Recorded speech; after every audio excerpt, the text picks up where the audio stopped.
The roar of a dirt bike engine cut through the Saturday morning air like a chainsaw through silk. I was carrying my coffee outside to check my rose bushes when I stopped dead. There, squarely in the middle of my perfectly manicured front lawn, was a muddy orange dirt bike. Its knobby tires were already carving dark gouges into the grass I'd spent 3 years nurturing. Standing next to it was Jake, the 17-year-old son of our HOA president, Karen Martinez. He looked at me with a smirk that made my blood pressure spike. "What's the problem, mister?"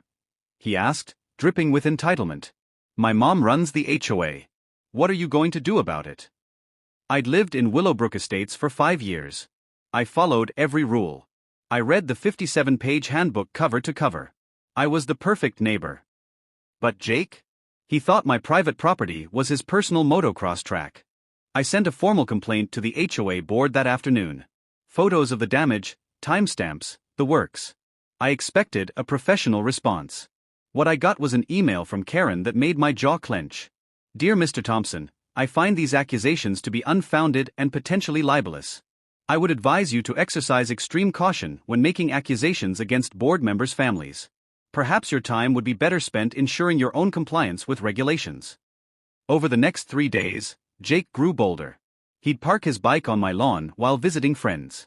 He'd rev the engine outside my window during breakfast. On Thursday, I tried reasoning with him one last time. "Jake, this has to stop. It's going to cost hundreds to repair this grass." He mocked me. "Maybe if you weren't such a cheapskate, you could afford better grass. My mom says you're just a troublemaker." That night, I went to the electronics store. I didn't need the HOA's permission to buy a 4K security camera. Friday afternoon, the camera proved its worth. Jake arrived with 2 friends. They spent nearly an hour doing wheelies and spinouts on my lawn.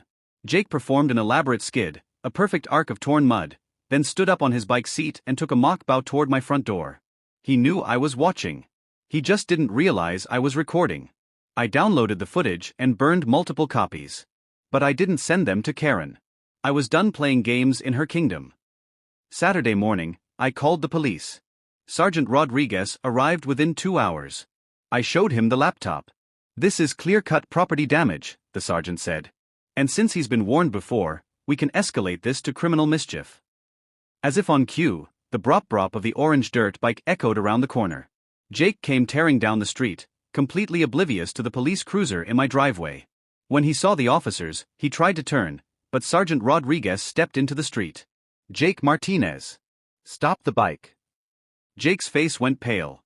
He looked about 12 years old the moment Officer Kim pulled out the handcuffs. The neighborhood emerged from their houses. Mrs. Chun, the Johnsons, everyone was watching. And then, the finale, Karen came running out of her house in a bathrobe and slippers. "What are you doing to my son?" she screamed. "I demand you release him. I am the president of this HOA." Sergeant Rodriguez didn't even flinch. "Ma'am, your son is under arrest for criminal mischief. Your position in the HOA has no bearing on criminal charges." Karen pointed a shaking finger at me. "He's been targeting my family for weeks. He's the one who should be arrested." Officer Kim closed the patrol car door with Jake inside. "Ma'am, we have high-definition video of your son destroying this man's property. If you continue to interfere, you'll be charged with obstruction." The police report totaled over $800 in damage. Jake pleaded guilty. Community service. Probation. Full restitution. But the real show was the emergency HOA meeting 2 weeks later. The community center was packed. People were tired of Karen's micromanagement, and now they had the leverage. Patricia Wells, another board member, stood up. "We cannot have a president whose family flagrantly violates the very rules she enforces on others. I call for an immediate resignation." Karen tried to defend herself. She claimed I set him up. But her voice cracked. She looked around the room and saw 23 neighbors staring back in stunned, judgmental silence. The vote was unanimous. Even her closest ally voted for her removal. Karen stood up so fast her chair toppled over. The crash echoed through the room like a gunshot. "You'll all regret this," she screamed, her composed facade completely shattered. "I'll sue every single one of you for conspiracy." She stormed out, but the threats sounded hollow. The lawsuits never came. 3 months later, Karen and Jake quietly moved out of the neighborhood. I spent that Sunday morning out in my front yard. No dirt bikes.